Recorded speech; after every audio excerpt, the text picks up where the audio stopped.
To my YouTube listeners, if you haven't subscribed to the channel yet, please subscribe. It'll make a big difference for the Chassidic Story Project. This is the Chassidic Story Project with Barak Hullman, podcasting from Jerusalem, Israel. This podcast is sponsored by listeners just like you. To become a supporter of this podcast, please go to HasidicStory.com, HASIDIC story.com. You'll never know, you'll never know, you'll never know, you'll never know. Since I'm telling the story just before Purim, I wanted to share two stories connected to Amalek. And before I start, I have to explain what is the significance of Amalek. So Amalek was a tribe in biblical times who went and attacked the Jewish people after they had left Egypt. And you would think, well, what's the big deal? People attack people all the time. Nations attack nations all the time. But here, the nation of Amalek and everybody in the ancient world had heard or seen the miracles that Hashem had done openly for the Jewish people when they left Egypt. And to come and attack the Jewish people after they were openly, miraculously taken out of the deepest, darkest places of Egypt meant that the tribe of Amalek was essentially saying, we don't believe in God. We don't believe in the significance of the Jewish people and their connection to God. And so Amalek is symbolic of always the nations that attack the Jews. And Haman, who of course is the villain in the book of Esther, is said to be a descendant of Amalek. And also the negative energy in the world that brings about doubt, because the numeric value, the gematria of Amalek is safek, which means doubt. And what does that mean? That means that when we have questions, when we're doubting, should I keep kosher? Should I wear kippah? Should I keep Shabbos? Should I identify as a Jew? All of those questions are coming from a place of Amalek. And on the holiday of Purim, we wipe out Amalek. And how do we do that? By overcoming those fears, by getting high. Not on alcohol or drugs, but on the holiday itself, on the energy that's coming down on the holiday of Purim itself. And when we connect with that energy and overcome our doubts and embrace our Judaism, that's when we defeat Amalek. So here are two stories somewhat related to this concept. There was an Orthodox Jew from somewhere in New Jersey who had accidentally killed an old non-Jewish man in a car accident. And even though the courts found him to be not guilty because it wasn't intentional at all, he couldn't get rid of the pain that he felt and the guilt that he felt for killing another person. And he couldn't sleep and he couldn't eat and he was really falling apart and he didn't know what to do. So he decided to send a letter to the great Rabbi Chaim Kanievsky in Bnei Barak, and ask him for a tikkun, for how to do tshuva, how to fix the damage that had been done to his soul by accidentally killing this old man. And when the rabbi wrote back to him, he wrote one word, and the word was Amalek. And that's it. He didn't say anything else. And unfortunately for this Jew in New Jersey, it didn't give him any comfort. He didn't understand the answer, and he continued not being able to eat and sleep. So at some point, this Jew in New Jersey, he decided he just had to move to a new town. And maybe, as they say, Meshaneh makom, meshaneh mazal. When you change your place, your luck changes, your fortune changes. So he thought maybe if he moved to a new town, he'd be able to stop thinking about the accident. And so he started looking for a new house. And he found a house not so far away from where he lived before that he liked. And the owners were very eager to sell the house because it was an inheritance from their father, who had passed away recently in a car accident. So this Jew started asking them, tell me some details about this car accident. How old was your father? And they started telling type of car he drove, when it happened, and how it happened. And this Jew realized that this house belonged to the old man that he had accidentally killed. And he was besides himself, and he, of course, didn't say anything to the family. But he figured, okay, now he's in the house of the man that he killed. Accidentally, of course. Maybe he could learn something more about him. Maybe it would make him feel a little better. If at least he knew who this man was. And he asked the family if it would be okay if he walked around the house and checked it out, and they said yes, of course. And he went from room to room, and then he went into the basement of the house. He goes down the stairs, and he sees there's a box, and it's half open, and it has all kinds of things in it, including photographs. And he goes and looks at the pictures, and he sees a picture of the old man that he had accidentally killed when he was a young man. proudly wearing an SS uniform of the Nazis, Yimach Shemam, standing right next to Hitler, with a big smile on his face. It turned out that this old man had been an officer in the Nazi army during the Holocaust, and after the war, he escaped to the United States and hid his past. Not only had he been a Nazi, but he had made a list of names of all the Jews that he had killed himself, chas v'shalom. And so this Jew, he takes the list and starts reading over all the names. And on the list of names, he finds the names of both of his parents on the list. And then he understood why Rabbi Kanievsky had sent him that one-word answer, Amalek, because it's true that the old man had been killed by accident. But it was hashgacha pratit, divine intervention, that Hashem brought it about, that the son would be able to avenge the murder of his parents by this old man who had once been a Nazi and escaped to America.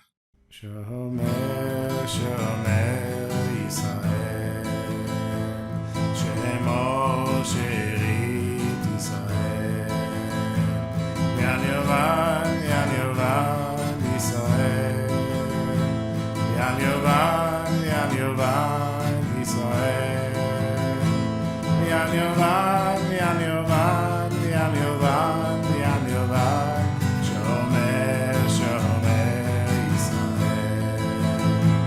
La la la, ya la la, ya la la,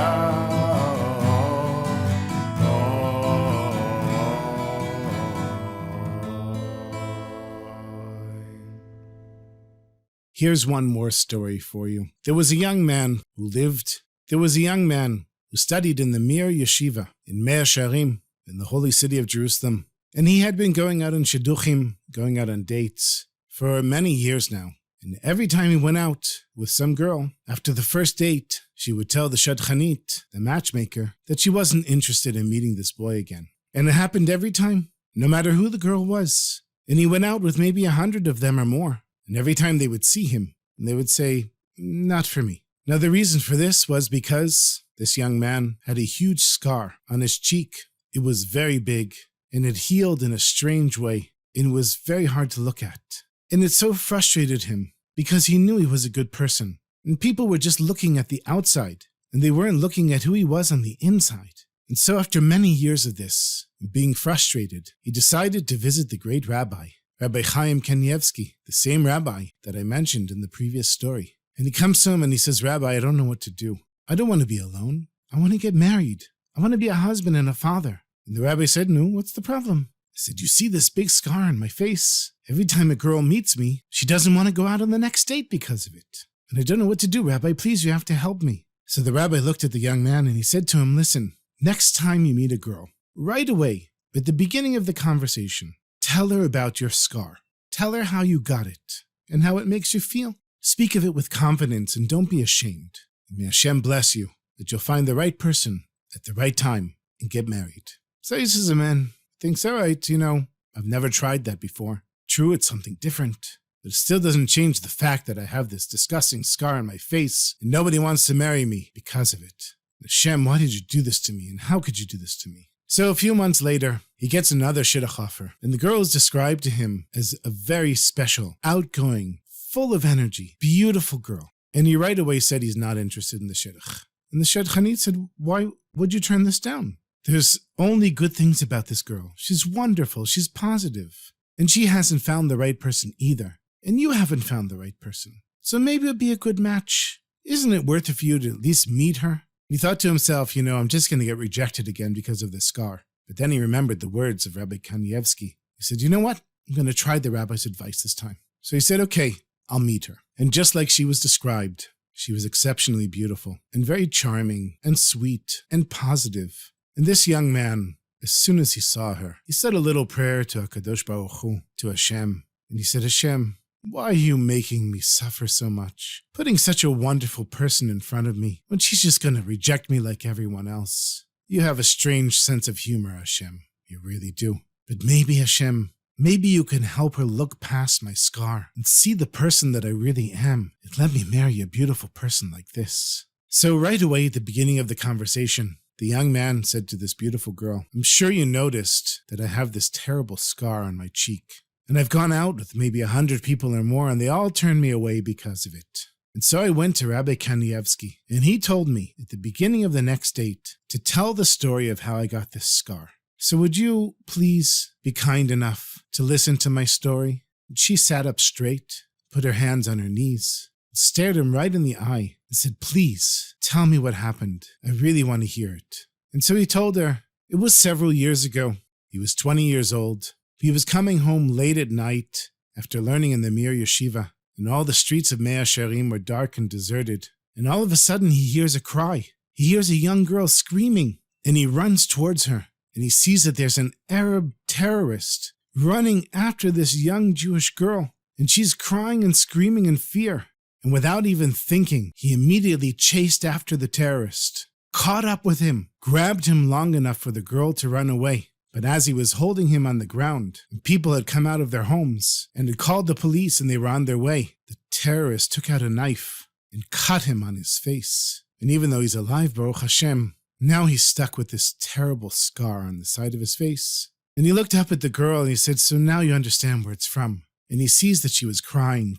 She was even shaking a little bit, and he was surprised to see how emotional she was. And then she said to him, I never thought that I would find you. Since that day, I always wondered who was the person who had saved me. Is he okay? I never knew his name, and me and my family always wanted to thank him. And now the young man with the scar is looking at the girl. He says, you're the girl whose life I saved? He said, I never knew. You know, immediately after that, they took me to the hospital. I was in the hospital for months because of the injuries. And I never knew whose life I saved. And isn't it amazing how Hashem brought us back together? He said, you know, you're such a beautiful girl and such a beautiful person. I wish I didn't have this scar and I could marry somebody like you. And she looked at him and she said, you are going to marry somebody like me. Because I was hoping that one day Hashem would put you in front of me on a date, so that I could thank you for what you did for me, and I could marry you. Because what could be greater than somebody who's willing to give up his life for me, even though he didn't know who I was?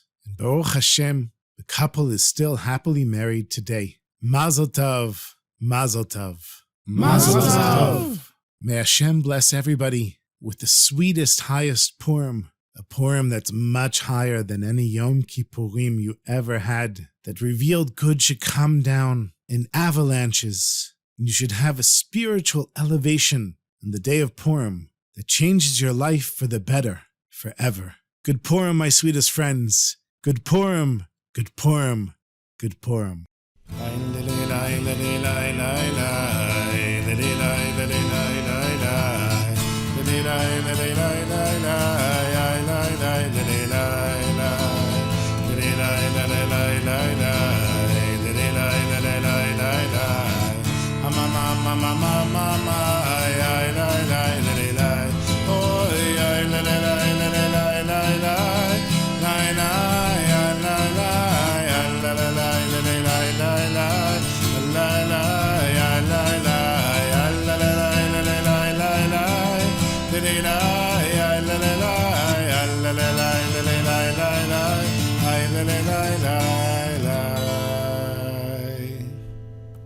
Thank you so much for listening, my sweetest friends. As always, I want to thank one of the new contributors to this podcast, Yisrael Drutman of Johannesburg, South Africa, and his family. Thank you so much for becoming a contributor, a supporter of this podcast. As you know, if you've listened to many of the episodes, and there's 163 so far, this podcast is supported by listeners like you. And what does that mean? That means that I spend literally hours every week searching through piles of stories, recording the stories, editing the stories, adding the sound effects, putting it on the distribution platforms, and spreading it out to the world. And when you give a little contribution, it really helps me out, makes my day. It's a nice way of showing how much you care about this work, and I'm truly grateful for it. Support comes in all kinds of ways. Of course, I always appreciate your comments, really appreciate the comments, and I really appreciate the financial contributions that people give as well. You know, Baruch Hashem, my wife and I just finished marrying off our 2 daughters. It's pretty amazing how everything came together. and still many more kids to come. Be'ezrat Hashem, b'sha'ah tova. So, whenever you feel like it, head over to my website, Chassidicstory.com, HASIDIC story.com, and you'll see a link there to become a supporter. Any amount makes a big difference, and everything is greatly appreciated. So thank you again to Yisrael and his family, and may everybody be blessed with light and joy.